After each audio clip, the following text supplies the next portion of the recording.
Hi everyone and welcome to Mini Lecture 10. Today we'll be discussing opening and closing paragraphs. Before we begin, you'll need the following materials for the lecture assignment. You'll need a Word document to do some writing on, and you'll also need access to your current writing project materials. The purpose and goals for today's lecture are as follows. First, we'll differentiate among conventions of opening and closing paragraphs.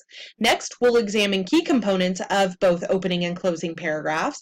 And finally, we'll discuss strategies for composing opening and closing paragraphs. First, let's examine the purpose of these two paragraphs. Now, even though you will see structurally there isn't much difference between your first paragraph and your fifth paragraph out of 27, both your opening and your closing, so your first and your last, do perform specific functions that require additional consideration, but also give you a bit more flexibility in terms of the content that you can include. And you'll see that those will differ just a bit from your body content and the body content that you express through paragraphs in your text. So you can see these two paragraphs sort of serving as the bread of your writing. So they will basically sort of sandwich the meat of your argument, where you include your evidence, where you include your analysis, where you include your summaries, and really just the solid information that you really want readers paying attention to. Well, your opening paragraph and your closing paragraph is what keeps that all of the meat of that information together. It really does contextualize your writing in such a way that it can help your reader make sense of your argument both before it begins and then even after they've read all of the content. It really can help just wrap everything up and put a nice bow on it. So when we think about what these paragraphs do, they really provide the readers with key information regarding the purpose for writing and what the writing means for the topic being discussed. So it lets your readers know, okay, this is why the writer has decided to pursue this topic and explore it in this way. And then especially towards the end, they can say, okay, well, this is why this writer's argument is important. This is why their analysis is worth discussing and putting into the discussion on the topic that we're looking at. It also can help frame your approach on a topic and emphasize your entrance into the discussion. So again, it really helps you as the writer to say, okay, this is how I'm going to approach perhaps this very wide, broad topic, but then it also gives you the opportunity at the end to say, okay, well, this is where I stand, and this is how I see myself fitting into this larger conversation, and this is how I would like to see the discussion continued on. Now, when we talk about the components of an opening paragraph, again, you'll see a lot of similarities between what we are about to look at in terms of opening paragraphs and closing paragraphs. You'll see a lot of similarities and overlaps between body content paragraphs, but again, there are just a few additional tweaks that we'll make that I think provide us greater creativity than the typical body paragraph structure. So when we think about an opening paragraph, it really does introduce the reader to your writing, not just the topic, but your take on the topic.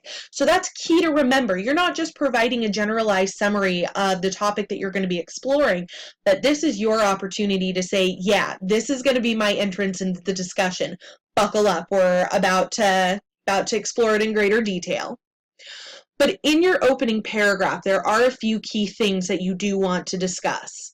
First, your opening paragraph, it specifies the topic. It lets your reader know, okay, this is what I'm looking at. It also provides the necessary context. So if the topic that you're looking at, for example, let's say you're looking at Common Core, but you're specifically looking at Common Core in Nevada and Utah. Your opening paragraph would be a place to state that. So that way, let's say if your reader wants to know about Common Core in New England, they can know right out the gate, okay, well, this is going to focus on a different part of the country. Or perhaps they say, hey, you know, I really want to read about Common Core in Utah and Nevada. And so that way through your opening paragraph, they can say, hey, look, this talks about Common Core. But as you provide that necessary context after identifying and specifying the topic, they can say, hey, yeah, no, this is exactly what I'm interested in, because you've provided that necessary context. It also identifies your reason for writing. Maybe you're writing about Common Core in Nevada and Utah to discuss its implication in more rural areas. So maybe you say that Common Core is or is not serving these students well, and you want to explore a way to ensure that these students are learning. And then, of course, you want to provide the thesis. So in academic article or academic works, especially in Western cultures, you're always going to want to make sure that your thesis or your overall claim / argument, you want to make sure that that is going to be in your opening paragraph. Let your reader know right out the gate what it is you're talking about and what specific argument you're making regarding that topic. And then because everything else that you introduce and you discuss in the paragraphs that follow all will come back to supporting that thesis. There are 3 components that we want to be aware of when we are composing an opening paragraph. First, we've got the beginning, and that's going to be a hook or interesting statement to pique the reader's interest. Next will be the middle of the paragraph, and that clearly introduces the topic, the necessary context, and your reason for writing. And finally, the end, which provides your thesis and relevant organizational material. So let's look at these, each component in a bit greater detail. So we have got here the beginning of your opening paragraph. This is going to be your first 1 to 3 sentences. It really all depends on how long the piece overall is, what you want to use for the hook, because the emphasis for your opening paragraph should be to hook the reader, to really get them interested and invested in the rest of your work. It also hints at / introduces the topic. Now, again, this is what I like about, opening and closing paragraphs. You can retain more rhetorical agency in how you go about explicitly naming the topic. So in your hook, you can be as subtle or as direct as you would like.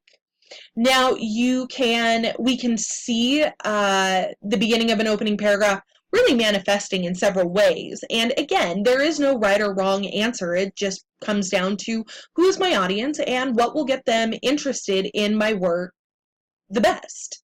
So first we can open with a quote from a source. So let's say we open up with this quote. We knew we couldn't make it illegal to be either against the war or black, but by getting the public to associate the hippies with marijuana and the blacks with heroin and then criminalizing both heavily, we could disrupt those communities. We could arrest their leaders, raid their homes, break up their meetings, and vilify them night after night on the evening news. Did we know we were lying about the drugs? Of course we did. And so that is from John Elrickman, and he was a former Nixon administration. He worked for the Nixon administration as the domestic policy chief. And so if we're talking about the legalization of marijuana, legalization of drugs in general, this might be a way to really catch your reader's attention on that topic and to say, hey, this is kind of alarming. I need to read more on this. And then they are more likely to thoughtfully engage with the material that you are providing them. You can also use a rhetorical question. If something has proven medical benefits and poses little threat to those using it, why would a government criminalize it? Well, that's a good question. And then, of course, perhaps, again, maybe this is about the legalization of marijuana, and you could use that as a transition to say, okay, well, this is what we are doing, this is what the government overall is doing with cannabis. And the final, last way that we can see this, see the beginning of an opening paragraph, is something interesting or engaging information. So oftentimes you can pull from a source that you later use for evidence. Or again, maybe it's just a fun fact that you came across that you think that others will also find interesting. So not only is marijuana in the news as a hot debate topic, but apparently it's also in the air. According to a recent study, researchers found small amounts of cannabis in the air, both in the Colosseum and Pantheon. So again, you can see here that there are so many different ways that we can start an essay, but really the emphasis should be on getting your reader interested and excited to read your entrance into the discussion with your own take on whatever it is you're writing on, whatever the topic may be. Now, when we look at the middle part of your opening paragraph, this will typically be about sentences 3 through 5. And again, I'm approximating here because maybe it's sentences 5 through 9, or maybe it's sentences 2 through 4, depending again on the type of content that you include. So these sentences, please do keep in mind, are approximations.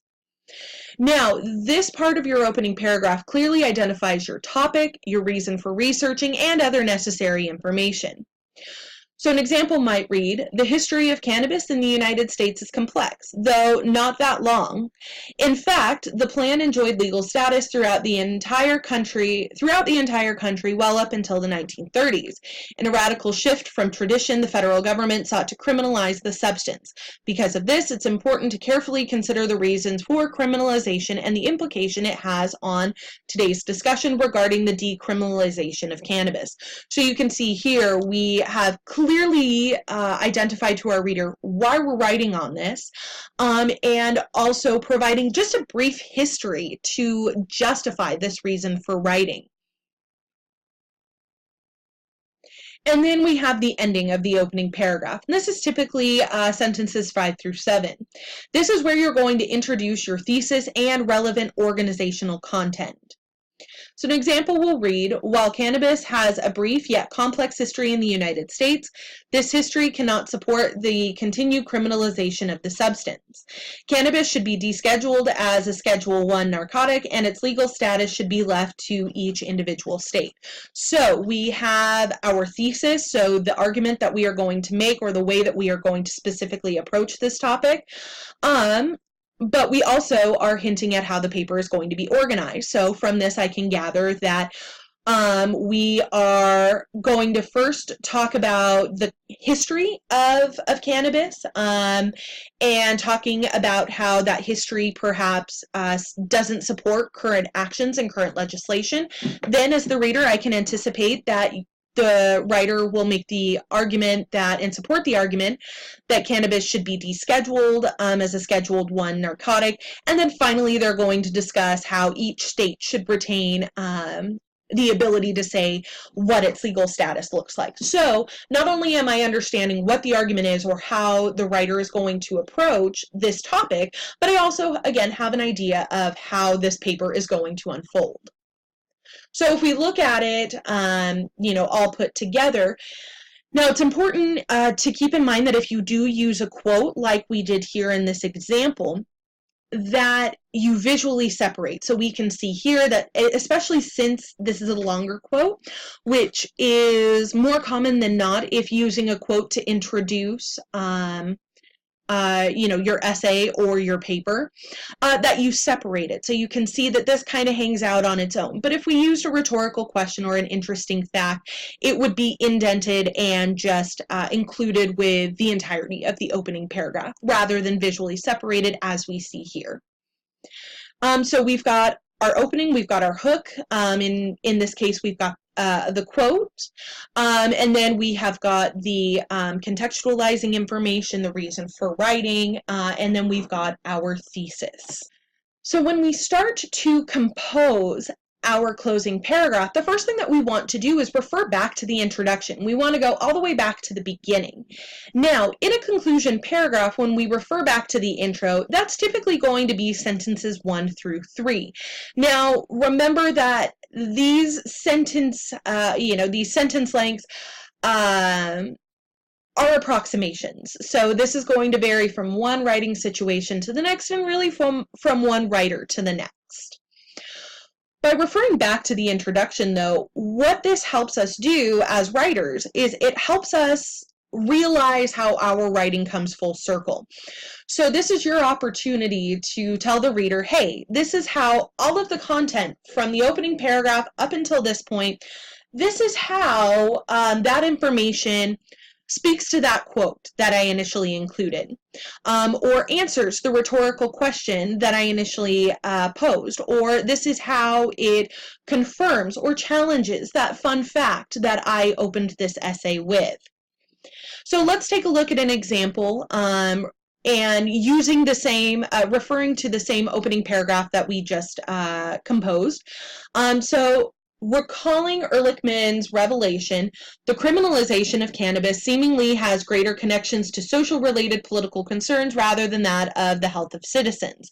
So we're going all the way back to that quote that we use to open up our paper here. And we are basically saying, okay, well, based off of all of the information that you just read that I wrote for you, we can see that that statement is completely true, that it just had to do more with socio-political stuff rather than really any kind of health concern.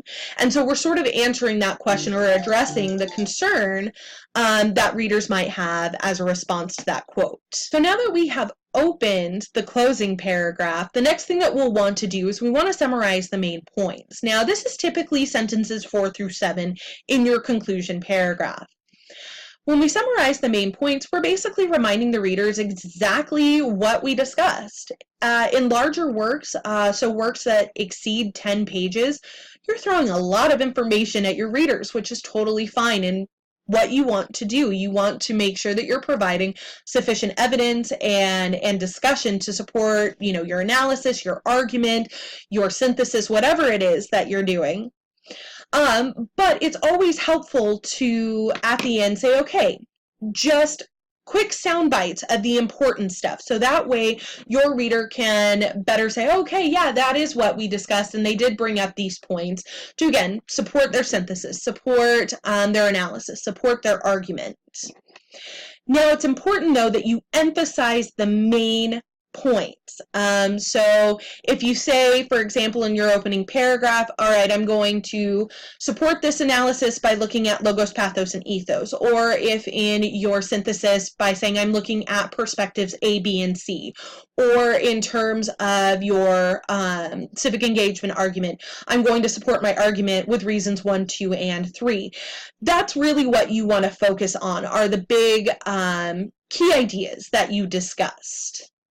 So if we look at this example here, upon exploring its brief yet complex history, we can note that, in fact, the criminalization of cannabis reflected the political interest of the leaders at the time rather than as a response to any health-related public crisis. As a result, many have suffered unnecessarily from medical problems due to its limited accessibility. Furthermore, from the economic analysis discussed, both the public and private sectors would benefit greatly from the production of both medicinal and recreational cannabis. So you can see here we have just briefly reminded the reader of the important points that we have used to support our line of thinking.